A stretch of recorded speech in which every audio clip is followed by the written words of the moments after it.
we're talking about exponents made smaller, right? So instead of having like the power of 2, a smaller exponent would be a power of 1, right?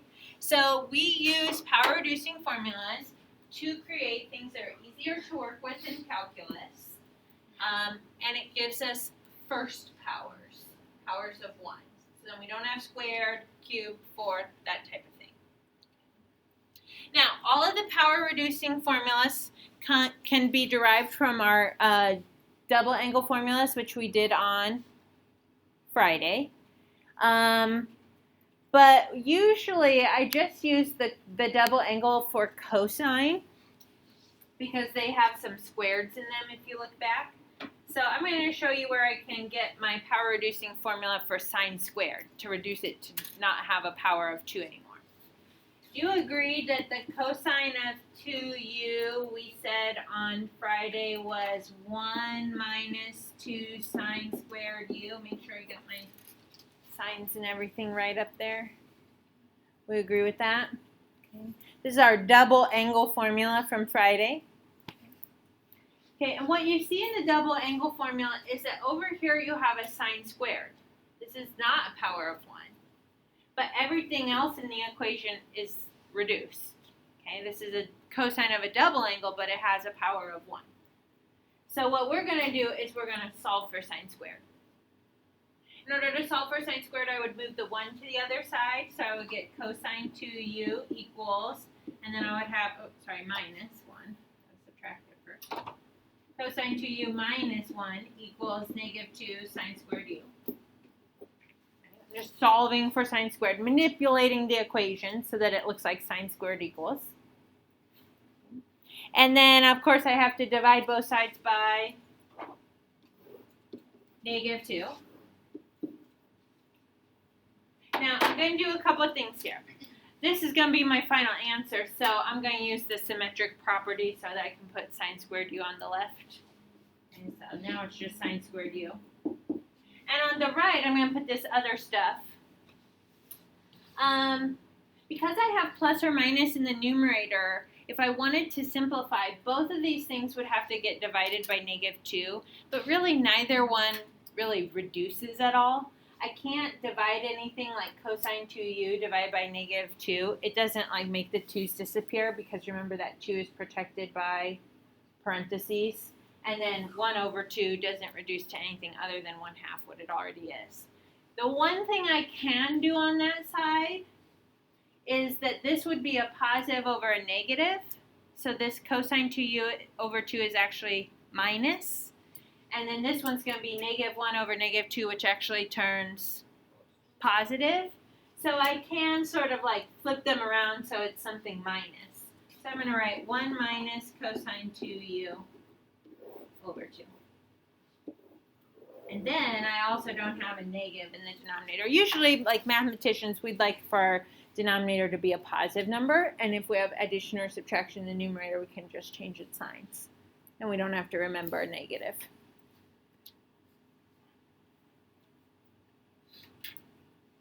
Okay, so what this does,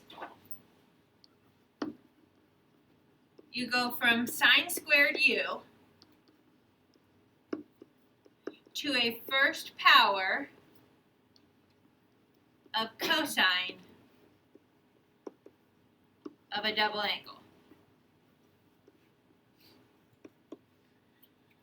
which we may be looking at and being like, how is that any better? I like the way sine squared u looks. I don't like that 1 minus cosine 2u over 2. But for purposes later on, when you might be integrating, taking derivatives, etc., it might be easier to work with the first power cosine of a double angle than it is to work with the sine squared. So we're reducing the power. It changes it into cosine, and it doubles the angle. Instead of u, it'll be twice that, but that's okay. That's our double angle formula. Now, I can make the same kind of manipulation with the cosine 2u double angle formula with the 2 cosine squared u minus 1. I'm just going to write it down if you want to kind of generate those formulas you can. And the only difference here on this one is that it's going to be 1 plus cosine 2u over 2. So they look very similar. But when you look back at your double angle formula for cosine, I mean, they're very similar. It's just like what order they go. 1 minus 2 cosine squared, or 1 minus 2 sine squared u, or cosine squared u minus 1. Okay. Okay, and then the last one is going to be tangent squared u. And to generate tangent squared u, to kind of make sense of like why it looks the way it does, do you agree from section 5.1 with the quotient identity, we could say that's sine squared u over cosine squared u? Okay, by quotient identity. And we just said that sine squared u was 1 minus cosine 2u all over 2. And I could divide it by the cosine squared, which is this other version, okay, 1 plus cosine 2u over 2, but I would multiply by its reciprocal. So then those 2's are going to cross cancel.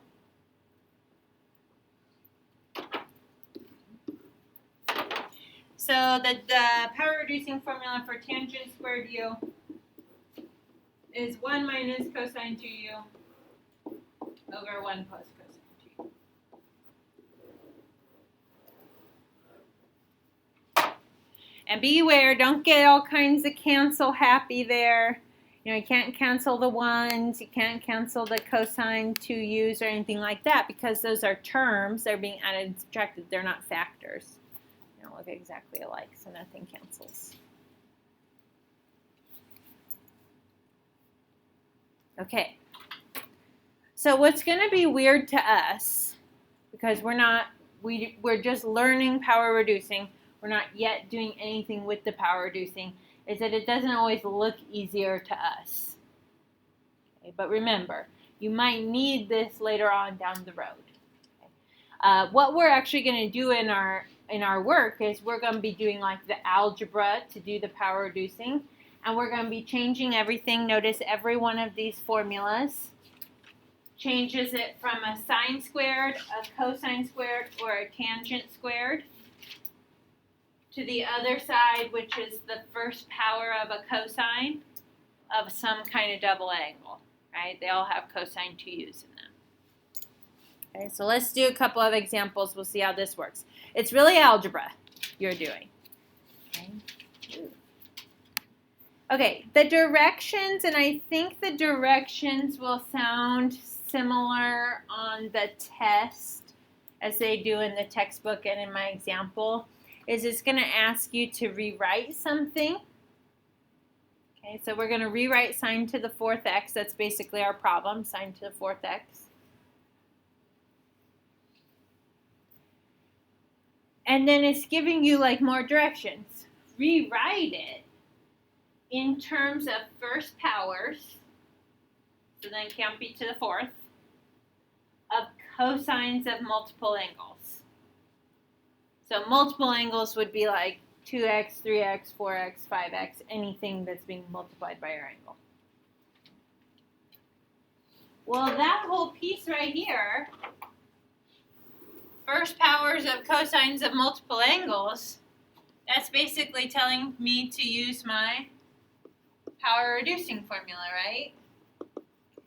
So we're going to use the power reducing formula. So we're doing this for sine to the 4th.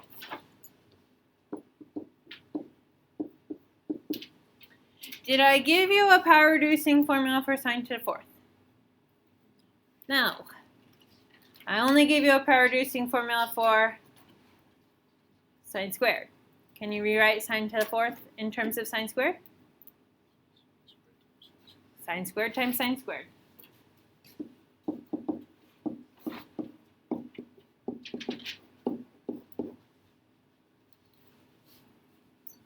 Notice that they're all in terms of the angle x. When you like multiply sine squared x times sine squared x, it just makes it sine to the 4th x of the same angle. You don't like add or multiply your actual angle.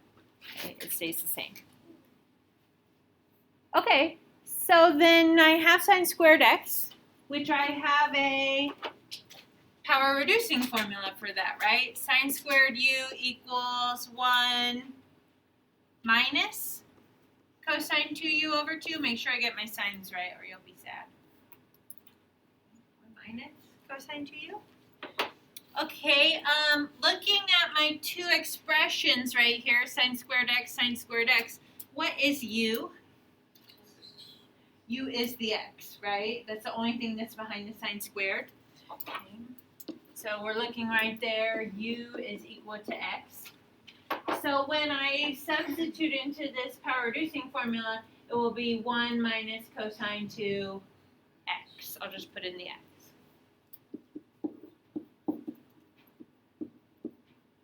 All over 2, and the other one looks exactly the same. My next example is, instead of an x right here, maybe I'll start with a 2x. So if it was sine squared 2x, then u is 2x, and when I put it into the power reducing formula, I double it, so then we'll have 4x's right there. Every time you use the power reducing formula, your angle doubles. All the other stuff that you do with it, multiplying it, that type of adding it, you never change the angle. You do change the angle when you use the power reducing formula because it doubles it. Okay, what do you think you might do next? Distribute. Yeah, multiply, distribute, FOIL. Like, there's not a whole lot to do, right? So let's see what these things actually multiply out to be. Okay, first term is going to be 1 times 1, which is 1. I'm going to, so I write less, I'm going to do my outside and insides together because they're going to be like terms. Negative cosine 2x minus cosine 2x. So I have negative 2 cosine 2x. But when I combine those like terms, remember I'm not changing the angle. It's just I have negative 2 of them. I have negative 1 minus another one. So I have negative 2. And then the last terms when I FOIL out, a negative times a negative is going to be a positive. Cosine 2x times cosine 2x is cosine squared 2x. Even when I multiply, I don't change the angle. Remember, the only time you're going to change the angle is when you use the power reducing formula. It doubles the angle. All over, what's my denominator? 4, yes. That's easy for me sometimes to just write 2 right there. But remember, you're multiplying, so you'd multiply across. 2 times 2 is 4. Okay, questions, concerns with where we're at right now? It's just algebra, right? We made the substitution, and now we're just like FOILing it out, multiplying it out, combining like terms. All right, well, that was great except for one thing. Is my answer now in terms of first powers of cosines of multiple angles? No, because when I multiplied it, I made a square. So this will happen for a lot of these problems because they're going to be like things that are to the 4th or like a sine squared times a cosine squared. You're often going to create something that's squared when you multiply it. So this guy right here is trouble because he's not a first power. It just tells me to use my power reducing formula again. I'll just reduce it one more time. So you'll get extra practice with power reducing. How joyful. This one is a cosine though, right? So I have to pay attention. This is going to be what? Cosine squared u equals 1 plus cosine 2u. Did I get that sign right? And then what's your u? It is 2x. So when we do the power reducing, and we do 2 times u, we're going to get a 4x. Every every time we generate in the power reducing formula, we double an angle. Okay, because like we started with 1x's, but then we used the power reducing formula so they became 2x's. And then we created a square of a multiple angle 2x. When we use that power reducing formula, we're going to double it. So it's going to be a 4x. Okay, so I got 1 minus 2 cosine 2x. That one's fine. Plus, I'll use parentheses, 1 plus cosine 4x all over 2. All over 4.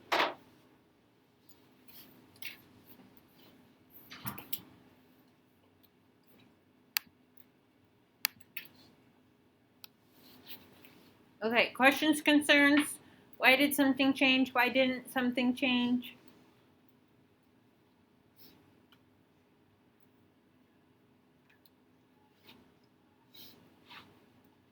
So far, all we've done is use power reducing formulas in algebra. And we just used the power reducing formula. So we're going to pick right back up with our algebra, make it look real nice. Because, well, I got rid of the square.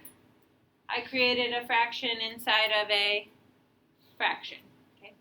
Here's what I like to do. There's many ways you can go about doing this. I don't really want to mess around with common denominators because I have 3 terms up there. So rather, I would just like to eliminate the denominator that I just created, this 2. Okay, let's just get rid of it. So if you have a denominator of 2, then you need to multiply by 2. But I can't just like choose the one part that I want. So what I'm going to do is I'm going to say, let me multiply the whole numerator by 2. So there's going to be distribution to all 3 terms.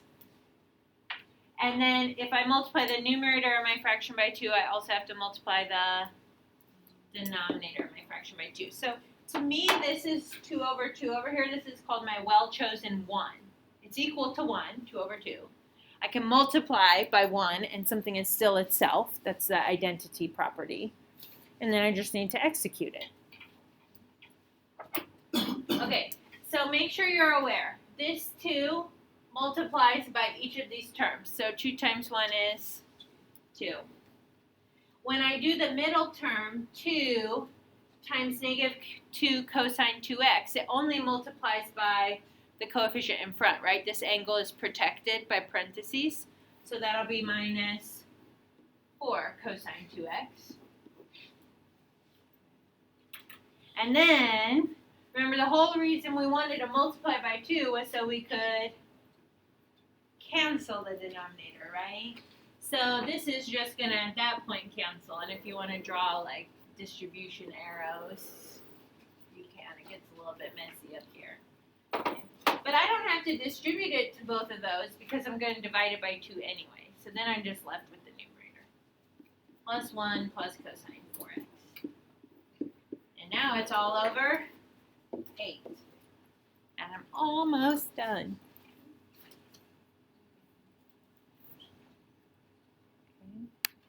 Last step is just clean everything up. When you look over your numerator, you may have like terms. 2 plus 1. 3. These are not like terms because this is a negative 4 cosine 2x, and this is a cosine of 4x. Those are not the same thing, so I'll just have 2 terms up there. It's all over 8.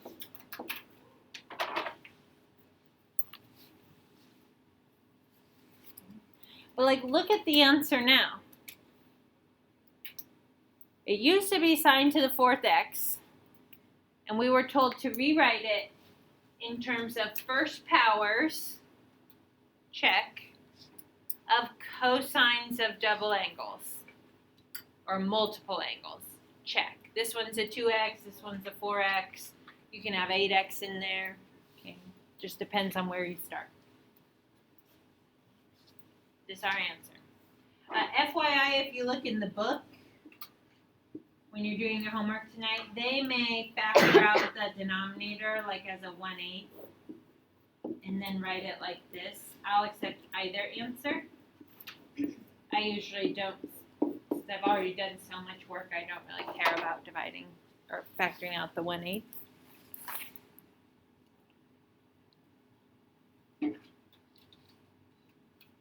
Okay, questions, concerns?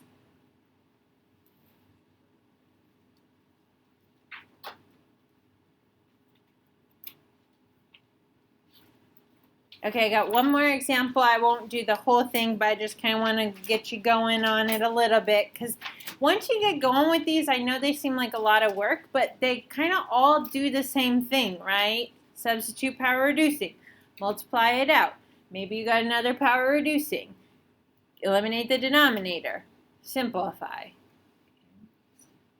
So my next one is cosine to the 4th of 2x.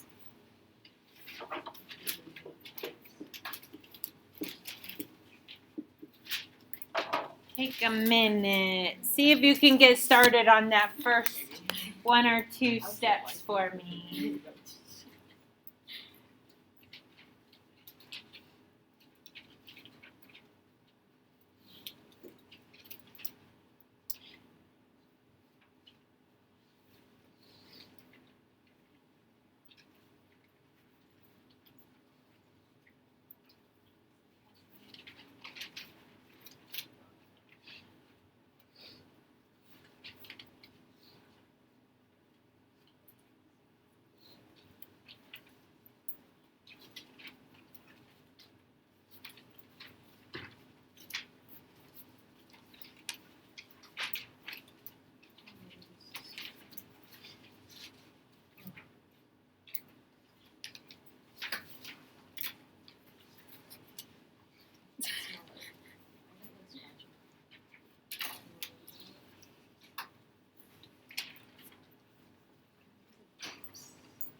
It's supposed to be like fruity. This is not my greatest smelling one. I never do stickers. Is this a 1 plus cosine 2? You?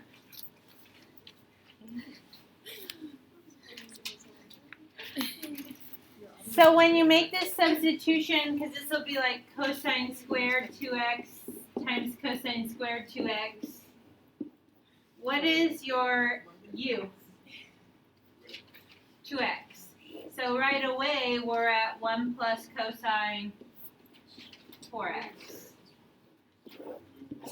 times 1 plus cosine 4x. Every time you utilize the double angle formula, so you go from a square to this little fraction piece over there, remember the angle doubles. So if the angle used to be 2x, now the angle is 4x.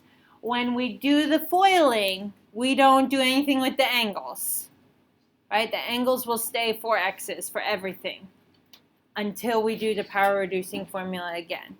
Okay, multiplying, adding, that type of stuff doesn't change your angles. 1 plus 2 cosine 4x plus cosine squared 4x all over 4 when you FOIL. Why is it 1 plus cosine 4x if when we separate it, it's cosine squared 2x? Yes, because the power reducing formula right up here is for cosine squared u. And when you put it in, you get 1 plus cosine 2u. Mm-hmm. So u So if u is 2x, then was 2x. So if you start at x, it doubles to 2x. But if you start at 2x, it doubles to 4x. And then you can keep going up from there, right? What is this like used for? As far as like the difference between making it in cosine 2x and simplifying it, like what's the point? Because some things in calculus are done more easily, like integrals, derivatives, etc. If you have it just as like a cosine of a first power, than having something squared. So to have a square, you might have to use a product rule, a chain rule, a substitution, and those become more difficult. So while it seems like it's making it worse for us now, it makes it easier for you later. Yeah. No, I totally get it. And then you would do another power reducer, right? This time, what kind of angle are you going to have? Because every time you use the power reducing, you double it. It's going to be an 8x, right? So it just matters like where you start, because then you just keep doubling things. Okay. So then when you plug that in, you'll get 1 plus cosine 8x over 2. And then you can use my tip where I multiply by 2 on top and bottom. Okay, your homework assignment, that's not totally finished. If you want to finish it and ask me about it, you can. Your homework assignment is 4 problems. So you just put it in the parentheses. Yeah, so you're Yeah. primary